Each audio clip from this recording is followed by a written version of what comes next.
Assalamualaikum, apa kabar pendengar Trijaya dan teman-teman semua dimanapun Anda berada. Kembali lagi di Tripod Trijaya Podcast bersama saya Gaib Maruto Sigit. Hari ini saya punya tamu, cuman kalau saya perkenalkan namanya jadi kurang enak. Saya pakai pantun aja ya. Serangan COVID bikin menderita. Cakep. Industri pariwisata tak lagi jadi primadona. Cakep. Dia datang membangkitkan kejayaan Indonesia. Cakep. Makanya jadi menteri terbaik nomor 2. Yeay. Makan sambal sampai lidah kebal. Cakep. Minum susu agar hilang pedasnya. Cakep. Harga sembako kian mahal. Cakep. Bersama Trijaya insya Allah sembako murah solusinya. Udah denger kan siapa dia? Dialah Sandiaga, si macan Asia, cie. Aduh. Ini biar nggak slack, kita puji dulu dikit karena Habis pertanyaan itu nanti dijatuhin. karena pertanyaan akan banyak nih. Ini host to host. Kan dulu saya juga di MNC Trijaya juga kan. Jadi saya nggak enak juga nih. Masa saya ngomong sama host nih? Nggak apa-apa. Dulu kita dapat kesempatan, sangat bersyukur ya. Untuk hosting 2 tahun Talk to CEO. Dan kita yang paling pertama tuh dari locations to location kan? Shot on location. Sebelum ada TV-TV lain bikin, sebelum semua kita udah bikin dulu. Jalan kita sempat di Grand Hyatt. Sampai Sahid dan di beberapa lokasi yang lain. Dan yang mengajak semua tamu datang. Iya.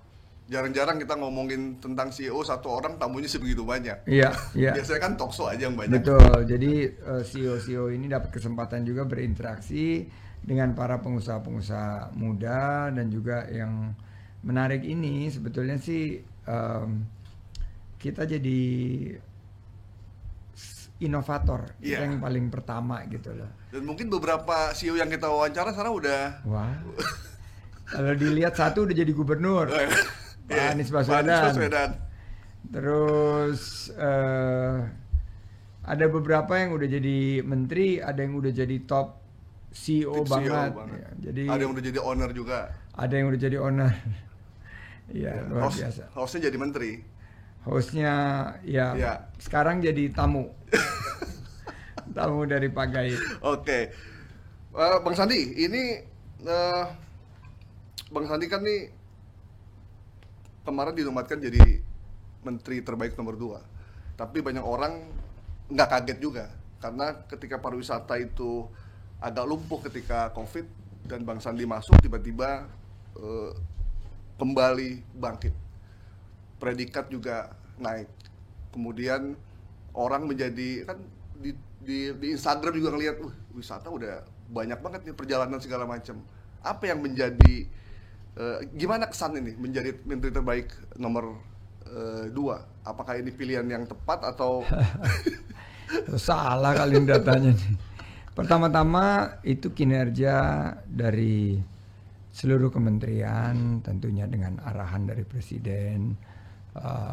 Kita melihat bahwa hasil kerja ini bukan hasil kerja saya sendiri, bukan hasil kerja sekarang ini, tapi juga hasil kerja dari mungkin menteri-menteri sebelumnya, mungkin kabinet-kabinet sebelumnya juga, yang mulai menata bahwa pariwisata Indonesia harus mengarah kepada pariwisata yang berkualitas dan berkelanjutan. Memang terakselerasi dengan pandemi.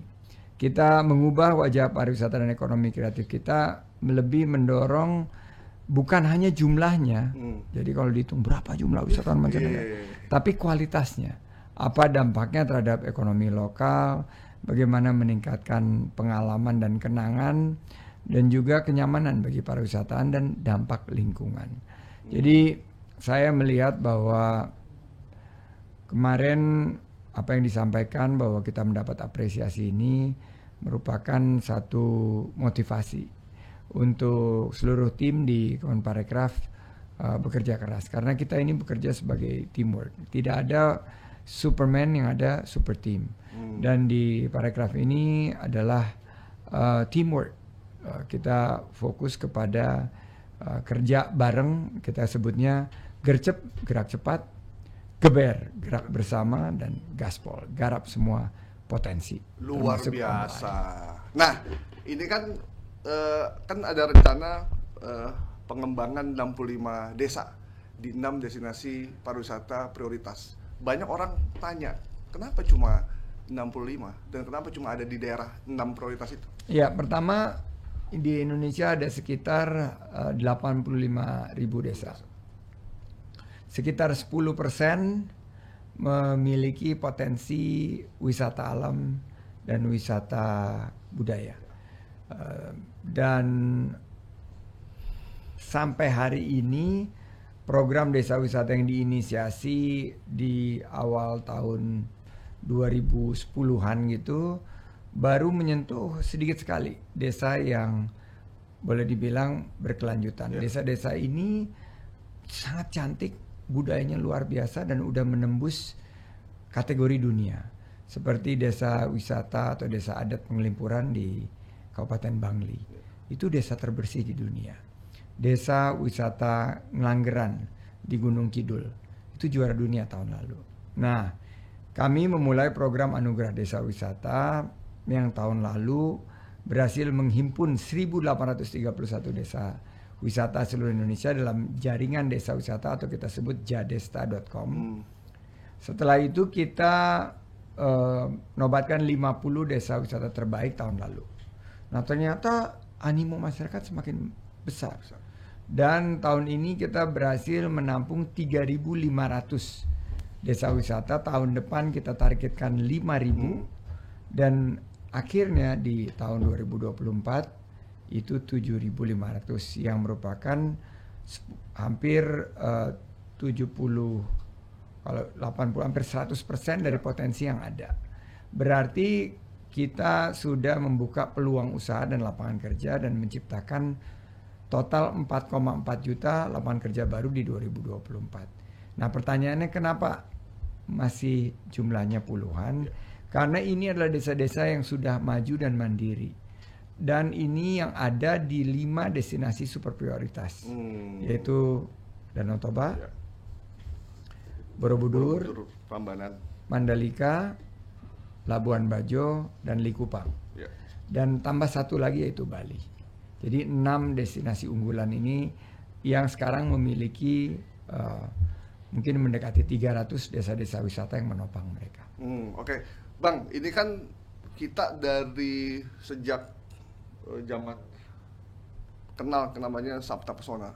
Ya. Itu udah jadi Menteri siapa ya? Susilo Sudarman kali ya? Ya, Pak Susilo Sudarman yang pertama mengenalkan. Kemudian kembali ke sini ada layanan prima. Kemudian ada CISA itu, Cleanliness, Healthy, Safety, Environmental Sustainability. Terus kemudian ada beberapa hal lagi yang dikerjakan. Nah, kemudian Pak Mas Menteri mengembangkan namanya Sadar Wisata. Sebenarnya apa sih yang ingin disampaikan kepada masyarakat? Karena paling itu udah lama sebenarnya kan? Ya, sudah lama dan ini harus terus diingatkan.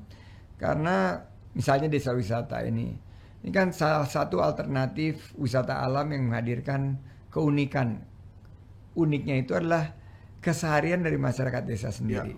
Nah, kampanye Sadar Wisata ini ingin mendorong warga di destinasi pariwisata memiliki kesadaran dan memiliki juga kemampuan untuk membangun dan memajukan pariwisata dengan pelayanannya. Dan terakhir dengan adanya COVID kita tingkatkan, kita kerucutkan ke CHSE, yaitu clean, bersih, safe, aman, healthy, sehat, dan environmental sustainability. CHSE, Cleanliness, Healthy, Safety, and Environmental Sustainability. Bang, sebenarnya kan kita kalau dari potensi kan masyarakat kita udah punya potensi keramahan ya. Bahkan kita dikenal sebagai masyarakat dengan tingkat keramahan di dunia, itu satu model yang luar biasa. Nah, apa yang Bang Sandi selama keliling ke berbagai tempat itu, keramahan aja kan tidak cukup. Kadang kalau kita datang ke satu desa wisata, satu tempat kamar mandinya kurang terawat, kemudian layanan kita dari tempat kita berhenti sampai menuju wisatanya berantakan, segala macam. Nah, apa yang akan dilakukan dengan situasi yang seperti itu? Pembenahannya harus holistik 360 derajat karena dari sisi masyarakat harus dibangun kesadaran. Makanya ada kampanye sadar wisata. Karena menarik ya.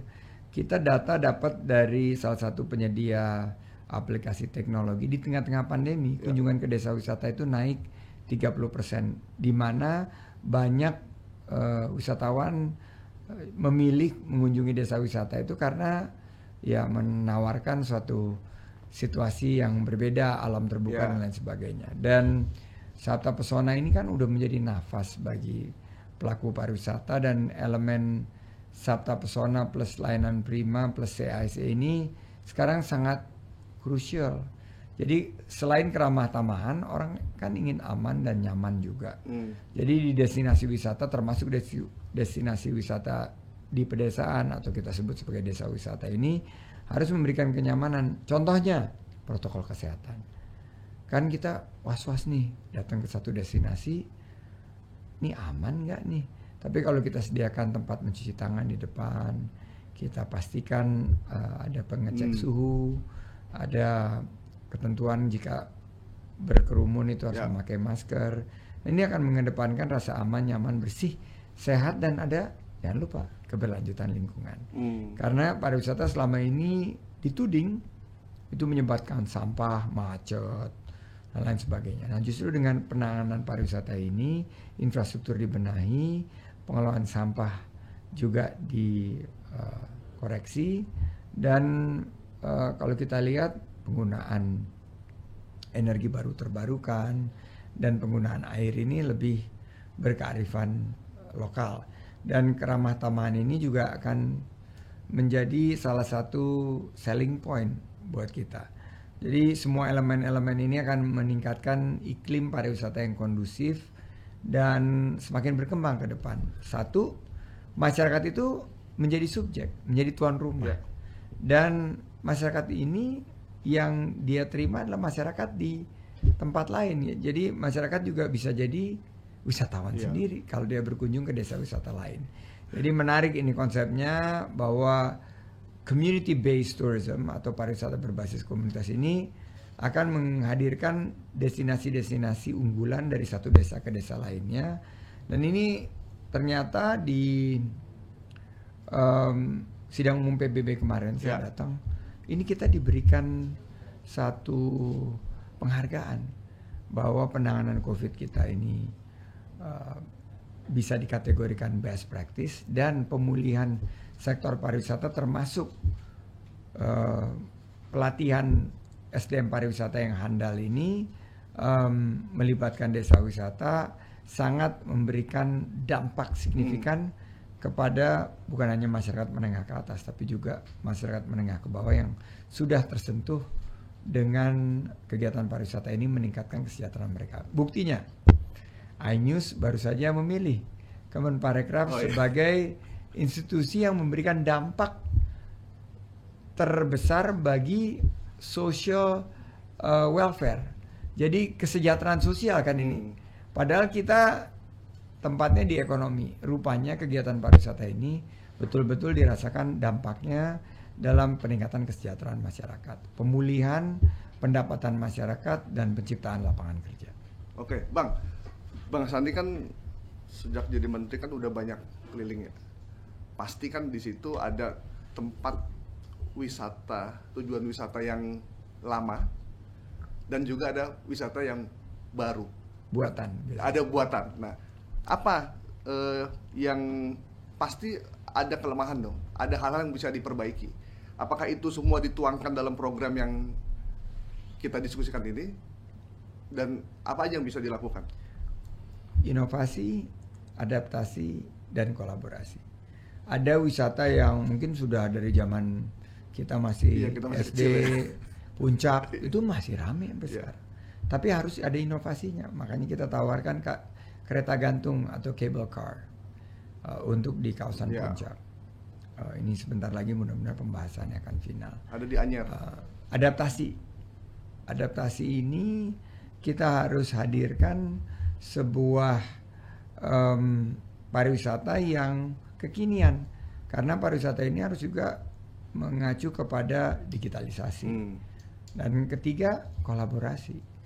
para pelaku pariwisata yang jadul, yang tempo dulu itu harus mengajak para pegiat pariwisata dan ekonomi kreatif masa kini yang udah menggunakan kekuatan komunitas dan menawarkan, misalnya kan harus dibangun jalannya. Ternyata pariwisata sekarang back to nature, semuanya suka dengan keaslian alamnya. Ecotourism, kemarin kita baru launching carbon footprint calculator dan climate action untuk menyikapi climate change. Nah itu butuh kolaborasi, nggak bisa kita hanya sendiri. Kita harus merangkul semua pihak. Pada intinya salah satu dari tugas kampanye Sadar Wisata ini adalah bagaimana membangun suatu tatanan pariwisata ekonomi baru, membangun ekosistem pariwisata dan ekonomi kreatif yang berkelanjutan. Bagaimana peran media misalnya, multi stakeholder untuk mewujudkan pariwisata berkelanjutan.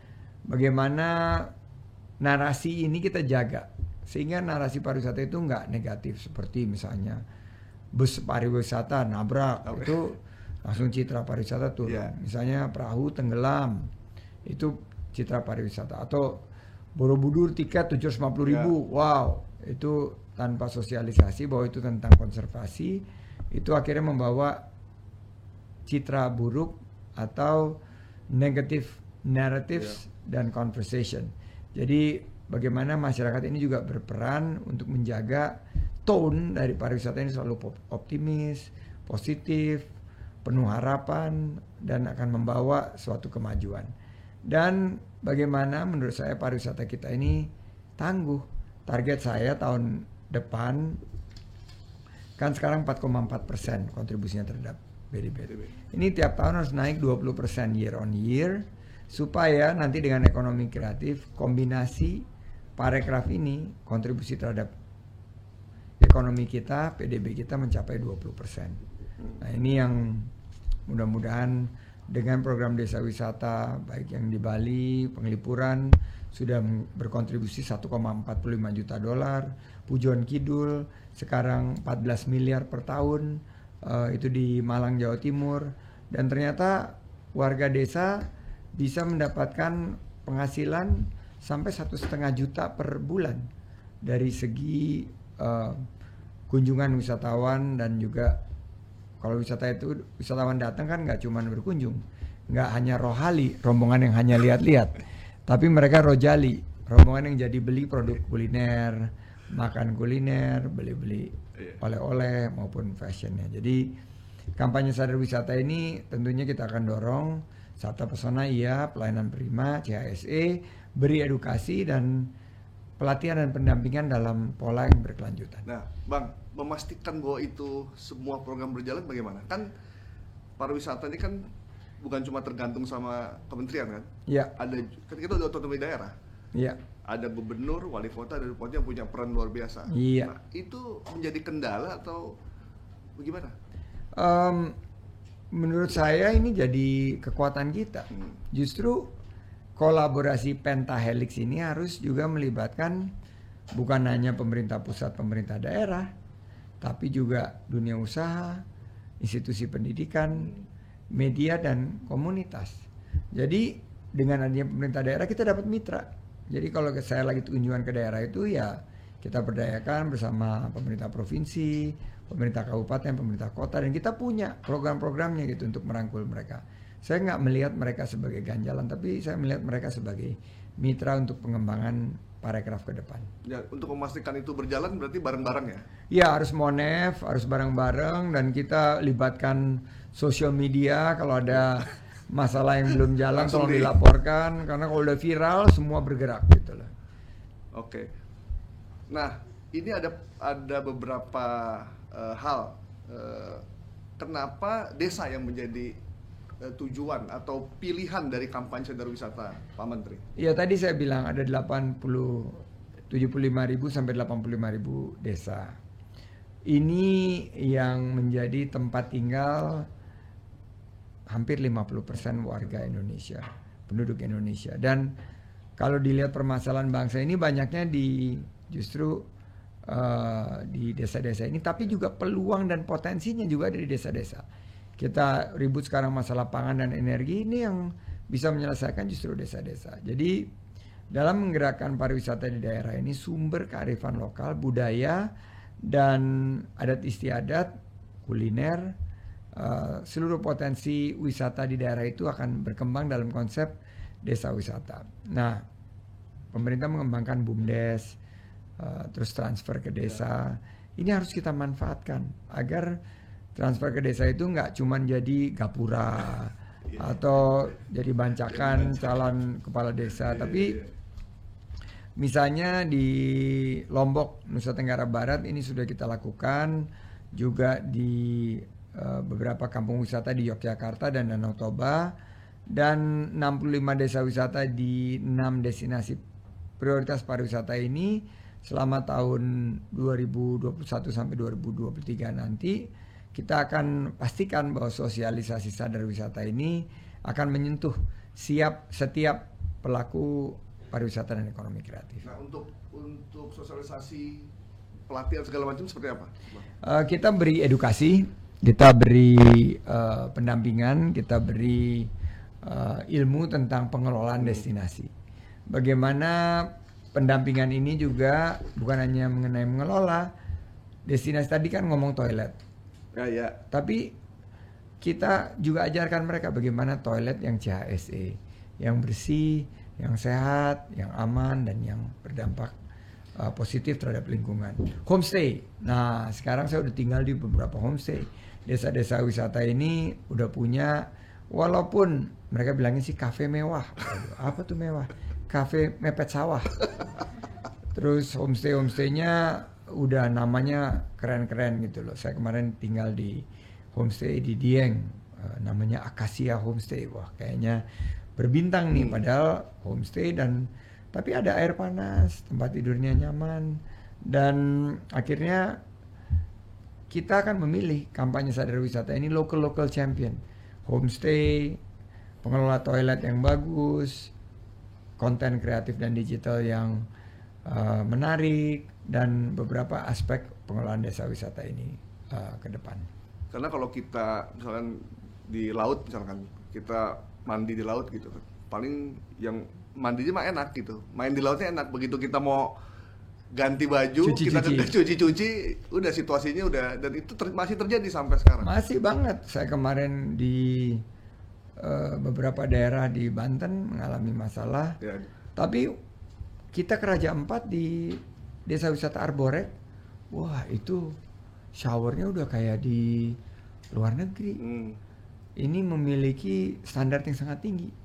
Jadi di Mandalika juga seperti itu. Jadi masih kita harus lakukan pemerataan sehingga pengalaman berwisata itu juga bukan hanya seru-seruannya main ombak, tapi setelah itu pas mau bersih-bersih, toiletnya juga representatif. Dan ini sudah kita hadirkan juga di Kuta. Di Kuta sekarang yang sempat viral, Bang Hotman Paris Hutapea berterima kasih kepada Kemenparekraf, itu juga karena toiletnya itu bersih dan ada shower untuk membersihkan agar kita nggak lengket setelah pulang mandi di pantai. Bang Sandi, ini dengan pertumbuhan yang positif untuk pariwisata, apakah gerakan sadar wisata ini bisa menjadi momentum kebangkitan kita di dunia pariwisata hingga nanti minimal sampai 2024 lah? Ya, alhamdulillah bersama Pak Presiden Jokowi yang terus memberikan arahan, kami di Kemenparekraf selalu bergerak cepat untuk menyusun tatanan ekonomi baru dan mendorong kebangkitan ekonomi, pembukaan peluang usaha, dan terciptanya lapangan kerja seluas-luasnya. Demi apa? Kesejahteraan masyarakat Indonesia. Jadi ini adalah bagian daripada tugas pemerintah, tugas bangsa dan negara untuk memajukan kesejahteraan umum. Dan terlebih sekarang Indonesia ini presiden G20. Dan ini momentum kita untuk unjuk gigi bahwa kita sudah menunjukkan kelasnya sebagai negara yang best practice dalam penanganan pandemi, dan juga memiliki penghargaan dari dunia dalam pengelolaan kebangkitan pariwisata. pertama kali loh ini kita melewati Thailand dan Vietnam dari segi indeks Travel and Tourism Development Index. Kita sekarang posisi 32 melampaui Thailand dan Malaysia. Dan ini merupakan satu optimisme tersendiri. Saya menaruh harapan bahwa kebangkitan sektor pariwisata dan ekonomi kreatif ini akan berkelanjutan dan kenaikan kedatangan wisatawan mancanegara sampai 5 kali lipat di tahun ini. Harapannya ini akan mewujudkan lebih banyak kolaborasi, lebih banyak upaya-upaya untuk menjaga kelestarian lingkungan hidup kita dengan program yang tepat sasaran, tepat manfaat, dan tepat waktu. Saya yakin dampak ekonominya akan dirasakan oleh seluruh masyarakat. Ada 34 juta masyarakat Indonesia yang menggantungkan penghasilannya di sektor pariwisata dan ekonomi kreatif. Makanya berulang kali saya selalu sampaikan semangat kita inovasi, adaptasi, dan kolaborasi dalam bingkai 3G. Gercep, gerak cepat, geber, gerak bersama, dan gaspol. Garap semua potensi online. Ini luar biasa. Lapangan kerja tahun ini mudah-mudahan 1,1 juta lapangan kerja baru. Tahun 2024 4,4 lapangan kerja baru yang berkualitas. Sehingga penghasilan masyarakat akan semakin baik ke depan. Yang paling pertama tuh adalah itu, yang tadi di puncak apa tuh? Adaptasi tuh? Ada cable car. Iya. Terus adaptasi misalnya glamping di Danau Toba itu udah kita wujudkan. Waktu kemarin di Mandalika kita hadirkan Sarhunta, sarana hunian pariwisata yang melibatkan masyarakat. Di Labuan Bajo kita lakukan langkah-langkah sangat strategis untuk menyiapkan Labuan Bajo sebagai wisata premium, wisata yang terjaga kelestarian alamnya, dan momen yang sangat penting ini adalah tahun ini dengan adanya G20 dan juga harapan kita untuk membawa Indonesia untuk bangkit kembali. Ini banyak pendengar kita ada di Banten, karena hampir banyak sekali karena pemancar kita ada di Kebon Jeruk. Oh, di Kebon Jeruk. Ada di Kebon Jeruk. Di Banten itu selain daripada Tanjung Lesung yang sudah mendapatkan predikat KEK, kawasan ekonomi khusus, tentunya di Pandeglang juga ada desa wisata Cikesik. Di Pandeglang juga ada Carita. Ya. Itu kemarin desa wisata Sukarame yang menang. Di Kabupaten Serang itu ada desa wisata Cikolelet. Itu luar biasa, banyak curug, banyak ekoturismenya. Ya. Tapi jangan lupa juga di Lebak dengan adat budaya Baduy ini yang sangat menarik. Jadi teman-teman di Banten tetap semangat, kita bangkitkan potensi pariwisata kita. Banten itu butuh tadi adaptasi dan inovasi. Siap. Kami siap mengawal bersama MNC Trijaya. Baik, terima kasih Bang Sandi, luar biasa. Kita singkat tapi cukup komprehensif untuk memahami tentang gerakan sadar wisata. Semoga kita ketemu lagi nanti dalam episode berikutnya. Pantunnya ada? Belum disiapin, udah closing. Belum siapin. Bang Sandi siapin dong. Oh, saya siapin, oke. Tapi sebelumnya saya mau kasih pantun saya. Oke. Jalan-jalan ke Magelang. Cakep. Jangan lupa membeli jagung. Cakep. Ayo semua, pariwisata sudah mulai berkembang. Cakep. Bersama MNC Trijaya Network, ekonomi kreatif kita dukung. Luar biasa.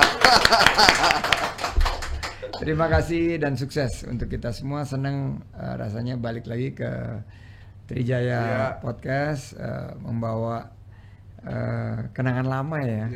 Menjadi host itu memperluas wawasan kita, tapi juga memberikan informasi yang baik buat masyarakat. Baik, terima kasih Bang Sandi, terima kasih banyak teman-teman. Demikian Tripod Trijaya Podcast Bang Seperan kali ini. Saya Gaib Maruto Sigit, sampai jumpa di Tripod berikutnya. Wassalamualaikum warahmatullahi wabarakatuh.